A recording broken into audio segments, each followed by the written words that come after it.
Silakan ada. Mungkin gue jawab ya. Sebelumnya kita di sana itu sebelum di shoot kita sempat ada waktu di sana berapa hari ya, 2 hari atau 3 hari di sana. Tapi sebelumnya pun juga karena mungkin dari Adri aku mungkin secara personal sudah pernah kerja bareng dan dengan teman-teman ini juga beberapa kali kerja bareng dan teman main juga. Jadi kalau ngomongin soal chemistry tidak dicapai dengan sulit ya. Jadi kita teman nongkrong, teman main, teman ngobrol juga dan teman diskusi. Dan masing-masing juga punya pemikirannya sendiri. Jadi diskusinya tuh enak gitu. Ditambah dengan Adri. Ada yang mau nambahin teman-teman? Mengutip kata Jerome tadi, kayaknya kalau bisa kita syuting di luar negeri itu rasanya kita lebih bonding karena kita benar-benar emang ya satu tim ini kayak cuma sekitar 30 kru ya, sekitar 30 kru, karakternya cuma 5, jadi kita benar-benar nongkrong bareng-bareng, kemana bareng-bareng, jadi ya rasa bondingnya tuh lebih erat gitu, karena di luar negeri, syuting di luar negeri. Berapa bulan Kak syuting di sana? 1 lah kurang lebih ya, 1 bulan kurang lebih.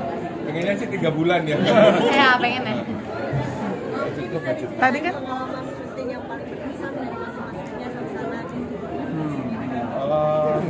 Ya kalau saya sih pengalaman yang paling berkesan kita pikirannya dari Indonesia ke Korea terus membayangkan Korea yang enak, asik, membayangkan dingin, pakai baju tebel segala macem. Ternyata di sana waktu kita syuting Korea suhunya bisa 36 sampai 37. Jadi lupakan itu baju-baju dingin, foto instagramable, gambar-gambar bagus lupakan. Jadi ya itu yang malah beruntung. Kak Jordi di sini kan ngerubah penampilan juga ya, rambutnya jadi pirang. Pertama kali ngeliat diri sendiri, rambut merah tuh gimana kesannya? Ya sebetulnya ide merubah penampilan itu bukan dari aku aja gitu. Mas Adri juga sempat bahas dimana kalau Dani ini ada perubahan yang ekstrim karena dia tujuannya mau merubah identitas kan. Akhirnya muncul ide merubah gaya rambut sampai warna rambut. Ya lumayan deg-degan karena ini pertama kali ngeganti se-ekstrim itu, dan pas udah jadi rambutnya dan pakai bajunya ternyata ya emang ini Dani gitu, dan emang jelas semua tujuannya itu bukan cuma pengen gue mau keren-kerenan enggak, justru tapi Jordi, maksudnya gue merubah gaya rambut emang tujuannya karena Dani gitu. Dani yang ingin merubah semuanya, ingin memulai semuanya dari awal, niatnya nggak ada keren-kerenan gitu. Jadi pas udah lihat hasilnya ya komentar teman-teman kayak lu kuli banget, lu jamet banget segala macam ya. Itu tujuannya Dani, pengen gak dikenalin sebagai Dani kan, itu adalah Dani yang menjadi Reno. Kalau lu sendiri melihatnya kayak gitu juga nggak? Jujur ya, dengan keputusan makeup yang Mas Adri mau gitu, rada pucat, terus memang warnanya rambutnya kayak gitu, kayak oh ya cukup alay dan tapi keren, in a good way gitu. Ada arti sendiri nggak warna merah gitu kan? Ada arti sendiri gitu warna merah gitu kan? Nggak ada sih, emang biar simpel aja. Silakan. Sebetulnya penggantian rambut karakter Ray itu karena ada tujuan dia untuk pengen berubah, dia pengen coba cari kerjaan, dan di sana dia merasa penampilan sebelumnya itu kurang layak, dan mungkin ketika dia lebih rapi dia akan dapat kerjaan lebih mudah.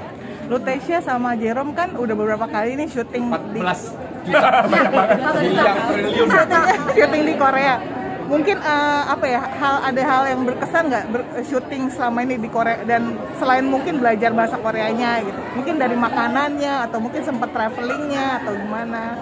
Ya maksudnya gini aja sih, simple. Kalau aku kerja sama Indonesia, ketika kita kalau jalan-jalan ke luar negeri, kita ngomong jalan-jalan lebih seru kalau kita jalan-jalan sama orang yang kita kenal, sama halnya kalau kerja mau ke luar dengan orang yang aku kenal, aku lebih ada support sistemnya. Kerja sama Jerome juga rasanya kayak karena udah teman lama ya, jadi kayak otomatis aja, dan kita punya kebiasaan kalau misalnya Hamin sehari sebelum kita take atau apa mendekati hari H kita bahas itu diskusi, kita akan take adegan apa, ntar janjian improvnya mau seperti apa, background story seperti apa, jadi kayak emang udah janjian aja deh dulu dan emang cincain apa sama Jerome udah kayak gampang. Cincau. Gampang.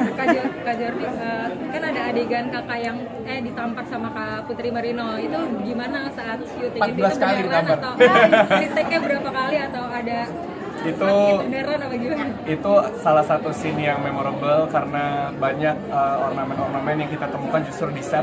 Waktu reading kita cuman ya emosi aja, ternyata pas di set ada sedikit garnish tamparan dan ciuman apa segala macam, itu tercipta di on set dan ya itu the magic of chemistry gitu, kayak wow.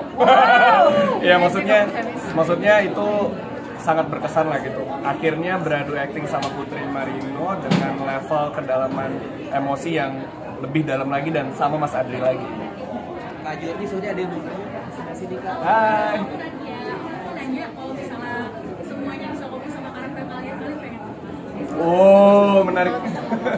Ya, kalau aku mungkin akan bilang sama Ray yang sabar ya. Kalau aku karena aku takut sama Fanya, jadi aku nggak ngomong apa-apa, paling kayak missing lah. Kalau aku coba yuk ke psikolog.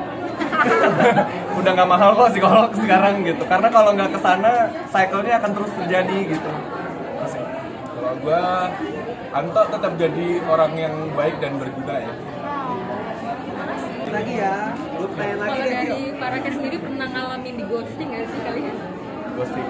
Nggak pernah. Jordi nggak pernah yang di ghosting. Ghosting. Sering ghosting ya. Malas effort. Dan sini nggak ada yang mau tanya. Dan sebelah sana ada yang mau nanya satu lagi. Ya. Pelajaran apa yang bisa didapat dalam film Sampai Jumpa sama Segal? Pelajaran. Ya, maksudnya Satu maknanya mungkin apa dari sih? Mas Adri. Pelajaran perjalanan cinta mungkin ya. Dia semua orang pernah ngalamin perpisahan, semua orang pernah menjadi cinta. Jadi mungkin film ini lebih kasih kayak ngasih ngasih sih kayak menjadi teman untuk kayak film ini jadi ada jawabannya. Ya, yang namanya perjalanan hidup dan asmara pasti ada naik turunnya. Bagaimana kita menyikapi dan memaknainya aja. Kalau dari aku berdamai sama masa lalu dan jangan salahkan apa-apa ke orang lain gitu. Coba lihat ke diri sendiri dan lakukan itu semua buat diri sendiri. Jangan bergantung sama orang lain. Sama aku juga perjalanan cinta mungkin kita fokus sama pasangan kita aja, tapi ujung-ujungnya yang megang kendali kan kita juga. Yang kalau misalnya ada toxic relationship cycle itu yang bisa memutus rantainya ya cuma kita. Di film ini banyak pelajarannya, salah satunya tidak semua orang itu patut untuk diperjuangkan. Ya.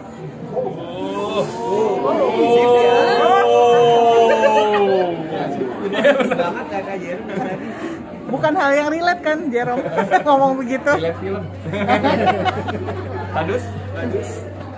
Pelajarannya kalau buat aku finding your own home again. Sama ada satu lagi pelajaran bahasa Korea. Iya. Nah, Cukup kalau gitu. terima kasih banyak teman-teman.